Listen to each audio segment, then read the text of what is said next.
है राहू मेरे शाह मैं क्या क्या कहूँ तुझे, और लेकिन रजा ने खत्म सुखन इस पे कर दिया, खालिक का बंदा खल्क का आका कहूँ तुझे।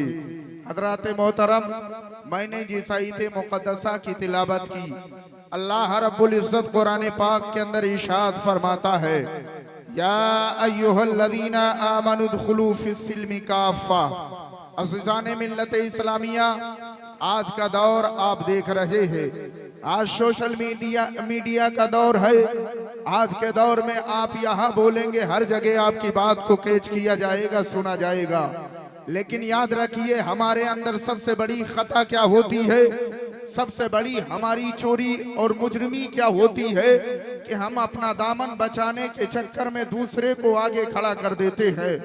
हमने आज तक सारी चीजें समझी है, लेकिन मैं आज आपको इस मुशायरे से और हजरत गुलजार शाह रहमतुल्लाह अलैह के उर्स से एक बात कहना चाहता हूँ। आप सारे हालात को जानते हैं, सारी चीजें जानते हैं, और आज इसकी जिम्मेदारी सबसे बड़ी अगर कोई है, उसकी सारी जिम्मेदारियां हम और आप उसके जिम्मेदार है, हमारा मुआशरा उसका जिम्मेदार है। उसकी वजह क्या है? उसकी वजह यही है कि अव्वलन हमने इस्लाम की तारीख को नहीं समझा, हमने इस्लाम को सही मानों में समझा नहीं, और इस्लाम की तारीख क्या थी और इस्लाम असल में था क्या, वो सारी चीजें हम भूल चुके हैं। आज इसी बुनियाद पर हुकूमत हम पर गालिब आ रही है, इसी बुनियाद पर आज हमारी मसाजिद को, मदारिस को और दरगाहों पर उंगलियां उठाई जा रही है। आज मुसलमान कमजोर होता हुआ नजर आ रहा है। आज कहते सब है कि हम इस्लाम के दामन से वाबस्ता है, हम इस्लाम को मानते हैं, लेकिन अगर इस आयत करीमा को देखा जाए और इसका तर्जमा पढ़ा जाए और इसकी तशरीह को देखा जाए, तो अल्लाह रब्बुल इज़्ज़त ने कुरान के अंदर इरशाद फरमाया है, ऐ ईमान वालो, इस्लाम के अंदर पूरे पूरे शामिल हो जाओ। ऐ परवरदिगार आलम, इसका मकसद क्या है? या अय्युहल्लज़ीना आमनु दुखुलू फिस्सिल्मि काफ़ा, ऐ ईमान वालो, इस्लाम में पूरे पूरे शामिल हो जाओ। पता ये चला, इस्लाम तो है हमारे पास में, इस्लाम को हम पसंद तो करते हैं, लेकिन इस्लाम पर अमल नहीं करते हैं। इस्लाम की चीजों को तो मानते हैं, लेकिन इस्लाम की चीजों पर अमल नहीं करते हैं। इसी बुनियाद पर अल्लाह रब्बुल इज़्ज़त ने हमें यह दर्स दिया है कि ईमान वालों, इस्लाम में पूरे पूरे शामिल हो जाओ। आज शायद कि अगर हमें अपनी तारीख याद होती, आज हम अपनी तारीखों को याद करते, तो ना तो हमारे जलसे खराब होते, ना तो हमारा नातिया मुशायरा खराब होता, ना तो हमारे उरूस खराब होते, ना तो हमारे मदारिस खराब होते, ना तो हमारी मसाजिदें खराब होती। आज हर जगह का माहौल अलग है, सारी चीजें अलग है। आज इंसान खड़े होकर के अपने रुओ दबदबा में जिसको चाहता है जो बोलता है, लेकिन इस्लाम की तारीख भूल गया है, इस्लाम को छोड़ दिया है। इसी बुनियाद पर तो कुछ नहीं जानता है। शायद कि तुझे मालूम होता कि इस्लाम है क्या चीज, इस्लाम के लिए लोगों ने क्या क्या दिया है। इस्लाम के खातिर है शहीदाने करबला, हजरत इमाम हुसैन ने अपने कुंबे को कुर्बान किया था। आज तू 4 पैसे के चक्कर में अपना ईमान लुटाता फिर रहा है। आज शादी के चक्कर में अपना ईमान दे रहा है, आज खाने के चक्कर में अपना ईमान दे रहा है। अरे मैं तुझसे पूछना चाहता हूँ, हुकूमत के सिलसिले में आकर के तूने इस्लाम को पीछे छोड़ दिया, मस्जिद को भूल गया, नमाज को याद नहीं रखा, आखिर क्या मिला तुझे इस्लाम से?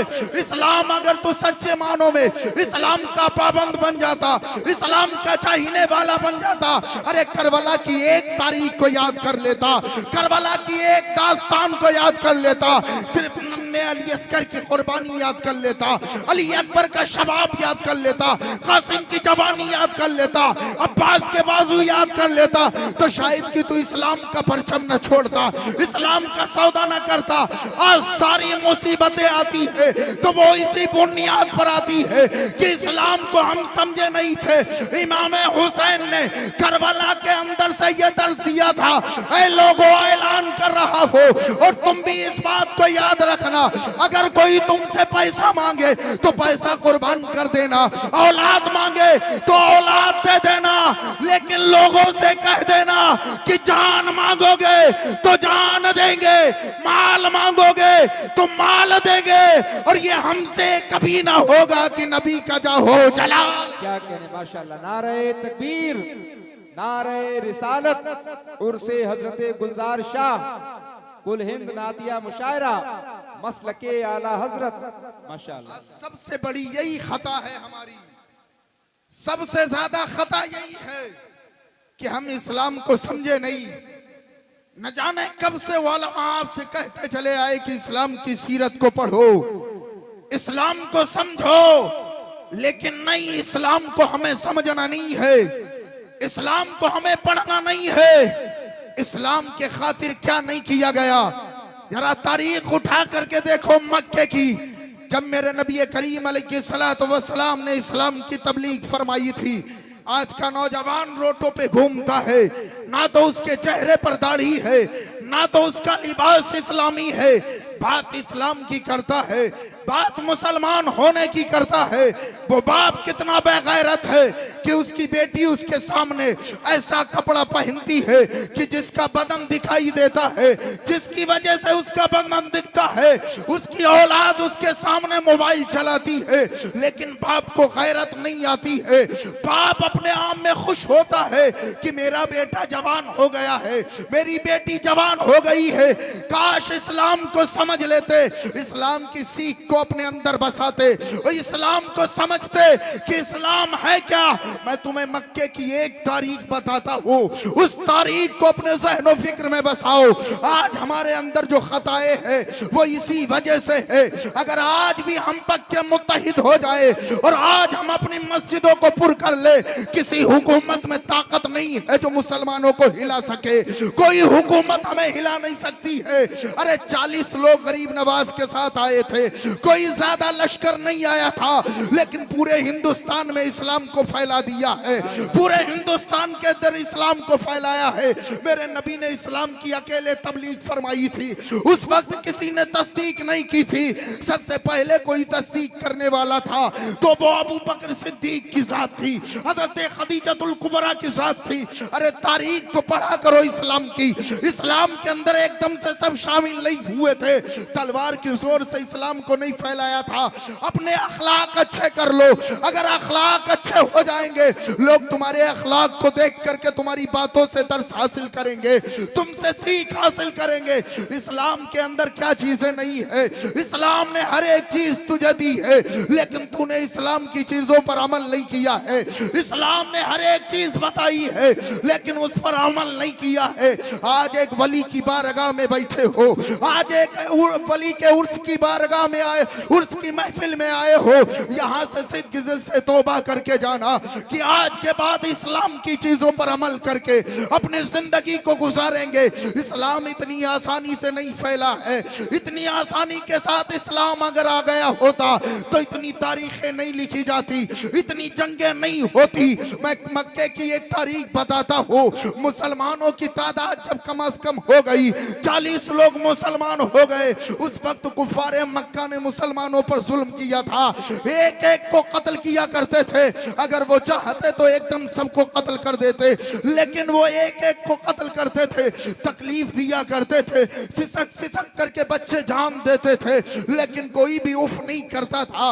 इस्लाम के खातिर हजरत खब्बाब की तारीख पढ़ो, हजरत खब्बाब के ताल्लुक से तारीख में आता है कि हजरत खब्बाब को आपको जब लिटाया जाता था, उस लिटाने से पहले वहां पर आग की चिंगारियां जलाई जाती थी, उस पर आपको लिटाया जाता था चित, और जब आप पीठ के बल लेटते थे उसके बाद में आपके जिस्म से जो चर्बी पिघल के गिरती थी, उस चर्बी के पानी की वजह से आग भी बुझा करती थी।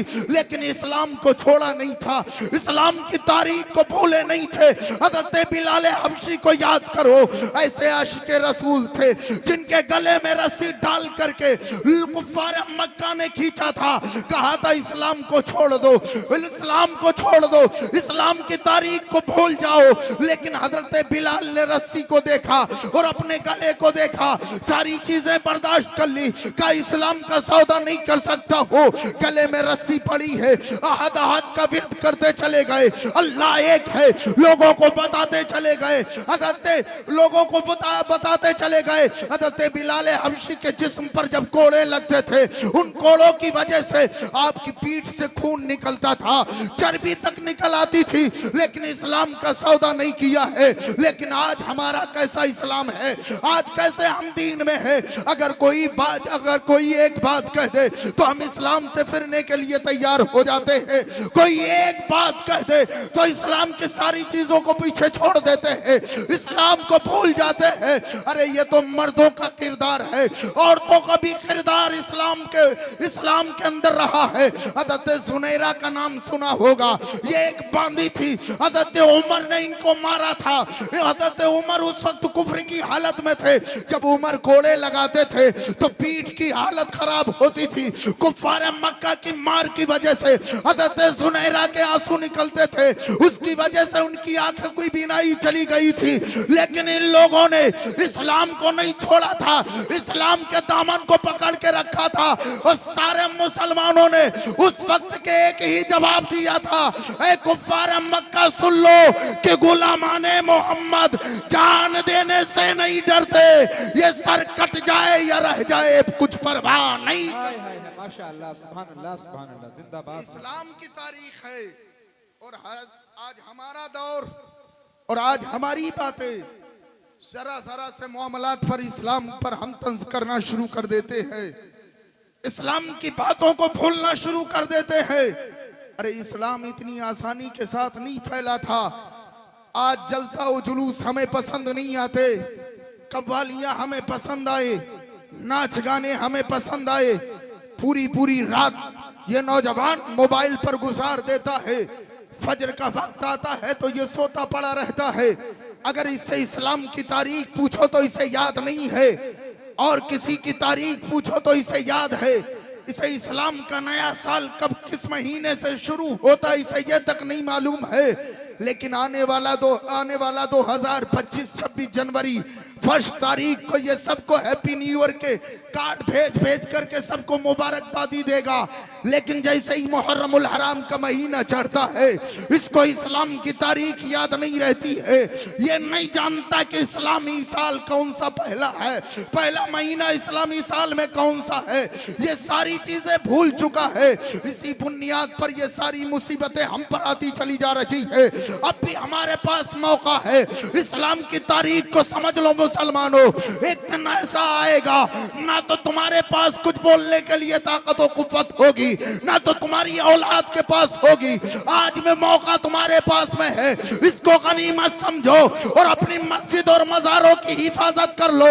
इस्लाम के खातिर अपने आप को ऐसा निकालो और इस्लाम की शुआएं अपने दिलों के अंदर ऐसी बेबस कर लो, अगर कोई हुजूर की शान में उंगली उठाए तो उसके खिलाफ एहतिजाज करना शुरू कर दो, उसके खिलाफ अपना हाथ उठाओ। क्योंकि अगर गुलामाने मोहम्मद बन करके दुनिया के अंदर से गए हो तो सारे लोग तुम्हें याद करेंगे, दुनिया वाले भी तेरा जिक्र अच्छा करेंगे, आखिरत में भी तेरा जिक्र अच्छा होगा। अगर हुजूर के नाम पर अपने हाथ को ना उठाया, हुजूर के लिए अपनी जान को निछावर ना किया, तो याद रखना दुनिया में भी कोई मकाम नहीं होगा और आखिरत में भी कोई मकाम नहीं मिलने वाला। क्या बात है। ये जरूरी ये है कि इंसान को समझना चाहिए कि हमें करना क्या है। अल्लाह के वलियों के दरबार में हम इसलिए आते हैं कि हमें यहाँ से मिलता है, हम यहाँ इसलिए हाजिर होते हैं क्योंकि इनकी बारगाह से हमें मिला करता है। वजह यही है कि हम इनकी सीख को समझे, इनके बताए हुए तरीके को समझे। हर एक अल्लाह का वली इस्लाम की रग़बत में, इस्लाम की तारीफ में, इस्लाम फरोग इस्लाम के खातिर अपने आप को और लोगों के सामने पेश करता रहा। हर एक आलिम की सोच ये होती है कि लोग इस्लाम के बारे में जाने, हर एक की सोच होती है, क्योंकि इस्लाम वो मजहब है जिसके ताल्लुक से अल्लाह रब्बुल इज्जत ने फरमाया इन्न दीन इंदल्लाहिल इस्लाम, बेशक अल्लाह के नजदीक अगर कोई दीन बेहतर है, पसंदीदा दीन है तो वो दीन इस्लाम है। मेरी समझ में एक बात नहीं आती है कि इंसान कैसे समझ लेता है कि इस्लाम को छोड़ दिया जाए, इस्लाम की बातों को कैसे भूलना शुरू कर देता है। मैं आपसे एक बात पूछना चाहता हूँ, अगर आपके हाथ में एक बोतल हो और उस बोतल के अंदर पानी साफ हो, ये आपको मालूम है कि इसके अंदर पानी जो है वो साफ है, पीने के लायक है, और अगर 10 लोग यही बात कहे कि नहीं ये पीने वाला पानी नहीं है, ये पेशाब है, ये गंदा पानी है, लेकिन तुम्हें तो मालूम है कि ये पानी अच्छा है, ये पीने के लायक है, तो 10 लोगों की बात पर ना जाओ, 10 लोगों की बातें ना सुनो, बल्कि अपनी मानो। अगर तुझे 10 लोग खराबी इस्लाम में बताते हैं तो उनकी ना मान, अपने रब की मान, क्योंकि रब ने फरमाया है इन्नद्दीन इंदल्लाहिल इस्लाम, बेशक अल्लाह के नजदीक कोई दीन अगर पसंद है तो वो दीन इस्लाम। हाय हाय हाय, बेशक बेशक, सुभान हमने अल्लाह, इसी सुभान को भूलने की कोशिश की, आज हम यही नहीं समझना चाहते, आज यही सारी बातें हमें समझ नहीं आती, इन्हीं सारी बातों को हम भूल जाते हैं। काश हम ये समझते कि इस्लाम की तबलीग कैसे हुई थी, क्या क्या इस्लाम के लिए खर्च किया गया था। जब इमाम अली मकाम रदी अल्लाह ताला अन्हु करबला के अंदर आए तो उन पर पानी बंद किया गया, सिर्फ इस्लाम को बचाने के खातिर, शरीयत की बका के लिए। और तारीख अगर उठाओ तो कुफारे मक्का ने जब मेरे नबी करीम अलैहिस्सलातु वस्सलाम को तकलीफें दी, आप पर लोगों ने कशिश बांधी, पानी बंद किया, लोगों ने दोस्ताना छोड़ दिया, खाना बंद कर दिया गया। एक मीटिंग रचाई गई कि बनु हाशिम को छोड़ दिया जाए, कोई उनसे रिश्तेदारी नहीं करेगा, कोई उन्हें खाना नहीं देगा, कोई उन्हें पानी नहीं देगा, कोई उनसे ताल्लुक नहीं रखेगा, कोई उनसे दोस्ती नहीं रखेगा। ये सारे चीजें, ये सारे मुआहिदे हो गए। इस बुनियाद पर कुफार मक्का ने हुजूर पर मक्के की जमीन को तंग कर दिया, तो मेरे आका शोबे अबू तालिब के अंदर चले गए। ये शोबे अबू तालिब कोई मेरी हाल नहीं है, या हम ये समझ ले कि हमारे यहाँ कोई कमरा जिसमें एसी का इंतजाम हो, ये सारी चीजें हो, ऐसा कुछ नहीं है। ये शोबे अबू तालिब की एक घाटी थी जिसमें मेरे नबी गए हैं, मेरे नबी के साथ जो जानिसार सहाबा थे वो भी गए हैं, और सहाबिया भी गई है, उनकी गोद में छोटे छोटे बच्चे हैं। मेरे हुजूर पर पानी बंद है, खाना बंद है, कोई दोस्ती नहीं कर सकता है। उस शोबे अबू तालिब के अंदर मेरे मुस्तफा ने 3 साल गुजारे थे। उस 3 साल के अंदर मेरे आका इरशाद फरमाते हैं, मेरे सहाबा ने वहां पर जो खाया था वो पत्तों को पीस के उनका सित्तू बना करके अपनी जिंदगी 3 साल बसर की थी। एक दिन सहाबा रोते हुए आए, कहा हुजूर कई दिन से खाना नहीं खाया है। मेरे आका ने फरमाया मक्के चले जाओ, मक्के की बाजार से ले आओ। जब मक्के के अंदर गए तो कुफारे मक्का ने ताजिरों से सारी चीजें पहले ही खरीद ली, उन्हें पैसा ज्यादा दे करके खरीद लिया गया, उनसे पैसा उनको ज्यादा दिया, सारा माल उनसे छीन लिया गया, सारा माल उनसे ले लिया गया। जब सहाबा इकराम पहुंचे हैं, कहा मुझे जौ चाहिए, कहा नहीं है। दूसरे के पास गए, मुझे अनाज चाहिए, कहा नहीं है। तीसरे के पास पहुंचे, कहा मुझे अनाज चाहिए, कहा नहीं है। तीसरे चौथे के पास पहुंचे, यहाँ तक कि कुफार मक्का ने सारे ताजिरों से सारा सामान ले लिया था और सारे ताजिर खाली हो चुके थे। सहाबा सबके पास गए हैं लेकिन किसी से अनाज ना मिला है। सहाबा वापस आए हैं, आने के बाद में आंखें नम है। मेरे आका इरशाद फरमाते हैं, ए मेरे सहाबा क्या हुआ? अर्ज की आका जी या रसूल अल्लाह, गए थे मक्के में ताजिरों के पास से सामान लेने के लिए, लेकिन वहां पर कुफारे मक्का ने सारी चीजें पहले ही खरीद ली है, कुछ माल नहीं बचा है, कोई अनाज नहीं मिला है। सहाबा रोने लगे। मेरे आका ने इरशाद फरमाया, ऐ मेरे सहाबा सब्र करो, अल्लाह हमियो नासिर है। इस तरीके से इस्लाम के परचम को बचाया गया, इस तरह इस्लाम को बचाया गया। उसी शोबे अबू तालिब के अंदर सैयदा फातिमा-तुज़-ज़हरा थी। सैयदा फातिमा-तुज़-ज़हरा की कम सिन की उम्र है। सैयदा फातिमा ज़हरा ने नबी की बारगाह में अर्ज किया, आका जी मुझे प्यास लगी है, मुझे भूख लगी है, खाना चाहिए। मेरे आका ने फातिमा का यूं हाथ पकड़ा था, उसी शोबा अबू तालिब के अंदर घुमाया था और एक दरख्त के नीचे बिठा करके कहा था, फातिमा आज तेरे बाबा के पास खाने के लिए कोई खाना नहीं है, कोई पानी नहीं है। सारे फरिश्ते तमाशा देख रहे थे। ऐ परवरदिगारे आलम, ईसा अलैहिस्सलाम के लिए तूने खाना उतार दिया था, मूसा कलीमुल्लाह की उम्मत के लिए मन्नो सलवा भेजा था। ऐ मौला ये तेरा महबूब है, तू इजाजत दे दे तो मैं तेरे महबूब की बेटी के लिए जन्नत से मन्नो सलवा लगा दूं, जा करके जन्नत से खाना भेज दो। रब ने फरमाया, फरिश्तों अभी सब्र करो, तुम्हें नहीं मालूम है, आगे देखो। सारे फरिश्ते नजारा देख रहे हैं। या अल्लाह होने वाला क्या है? मुस्तफा ने पत्ते लिए हैं, फातिमा की गोद में डाले हैं और फातिमा से कहा, फातिमा आज इनका सित्तू बना करके पी लो, जिंदगी गुजार लो, कल जन्नत का तुझे जन्नती औरतों का सरदार बना करके तुझे ताज अता करूंगा। इतना कहने के बाद में मुस्तफा ने रब की बारगाह में अर्ज किया, मौला जब मेरी गुनहगार उम्मत तेरी बारगाह में आए तो उनके गुनाहों को ना देखना। शोबे अबू तालिब के अंदर मेरी बेटी फातिमा के इस दामन के पत्तों को देख लेना। इस पत्ते के बदले में एक एक मेरी उम्मत को जन्नत अता फरमा दे। सुभान अल्लाह, सुभान अल्लाह, जिंदाबाद। नौजवानों, जिस नबी ने हर हालत में मुझे याद किया, हर हाल में हमें याद फरमाया, कभी नहीं भूला, लेकिन हम अपने नबी को भूल गए, अपनी सारी चीजें हमने छोड़ दी। नबी करीम अलैहिस्सलातु वस्सलाम ने क्या नहीं सिखाया अपनी उम्मत को, सारी चीजें बताई, लेकिन आज उम्मत मुस्तफा के तरीके पर नहीं चलती। आज उम्मत को मुस्तफा का तरीका नहीं पसंद आता। आज उसको जाकर के कहीं ना कहीं बैठ करके कुछ ऐसी बातें करनी है जिसका इस्लाम से कोई ताल्लुक नहीं, शरीयत से कोई ताल्लुक नहीं। लेकिन याद रखिए, मरना एक दिन सबको है, मरने के बाद मुस्तफा को चेहरा दिखाना है।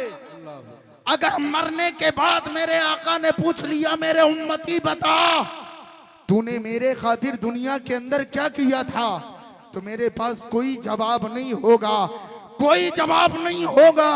हम उस जवाब पर, उस सवाल पर कौन सा जवाब देंगे? हम जब कब्रिस्तान के अंदर जाते हैं तो हमें हंसना आता है, कब्रिस्तान के अंदर हमें बातें करनी आती है। किसी की कब्र को देख करके कभी हम ज़हन नहीं लगाते कि हमें भी इसी तरह कब्र के अंदर लोग छोड़ करके चले जाएंगे। बिन दाढ़ी के हम आकर के सारे मामलात करते हैं, लेकिन याद रखिए जिस दिन इंतकाल हो गया मुस्तफा का चेहरा सामने होगा। जब तुम्हारे चेहरे पर दाढ़ी ना हुई और मेरे नबी ने अपना चेहरा फेर लिया तो बता तुझे कौन नबी बचाएगा आकर के, किस नबी की शफाअत मिलेगी? क्योंकि उस वक्त सिर्फ और सिर्फ मेरे महबूब को इजाजत होगी, उस वक्त मेरे नबी के पास पावर होगा। इसलिए मेरे मिल्लत के नौजवानों, मरना सबको है, याद रखिए। इस हाल में मरिए कि कहने वाला कहे कि आशिके नबी गया है, मुस्तफा का गुलाम गया है, सारे लोग तेरी नमाज़े जनाजा पढ़े। कहीं ऐसा ना हो नमाज़े जनाजा पढ़ने वाले पीछे हटे कि किसकी नमाज़े जनाजा पढ़ रहे हैं। इसलिए इस्लाम को सीखो, इस्लाम की समझ रखो। आज इस्लाम ने इंसान को क्या नहीं दिया है। आज माँ बाप को ठोकरे हम लगाते हैं, इस्लाम ने हमें तरगीब दी है कि माँ बाप का अदब करो। भाई के साथ हमारा पंगा है, दोस्तों के साथ हमारा पंगा है, इस्लाम को हम नहीं समझते हैं। मज़ारात पर जाने के बारे में लोगों को कुछ खुजली होती है, एतराज करते हैं, मज़ारों पे जाना नहीं चाहिए। अम्मा तुमने तारीख ही नहीं पढ़ी है, अगर तारीख पढ़ी होती तो मेरे मुस्तफ़ा जन्नतुल बकी जाया करते थे, वहां पर सलाम भी किया करते थे, दुआएं भी करते थे। मज़ारों पर जाना बुजुर्गों का तरीका है, मुस्तफ़ा की सुन्नत है। और मेरे आका अलैहिस्सलातु वस्सलाम के गुंबदे खिजरा के सामने जाकर के दुआएं मांगना, उनका वसीला लगाना, और वसीला लगा करके सारी दुआएं अल्लाह कबूल करता है। और हम वसीले के कायल है, हमें इस्लाम ने सिखाया है कि लोगों, इस्लाम एक अमन परस्त धर्म है, अमन परस्त दीन है, इसके पाबंद बन जाओ, इसके साथ जुड़े रहो। अगर इस्लाम की पाबंदी के साथ में, इस्लाम के पाबंदी के साथ सारे काम करोगे तो मरने के बाद में इंसान दुनिया के अंदर तारीफ करेगा और फरिश्ते तेरी कब्र में तारीफ। क्या बात है, सुभान अल्लाह, सुभान अल्लाह।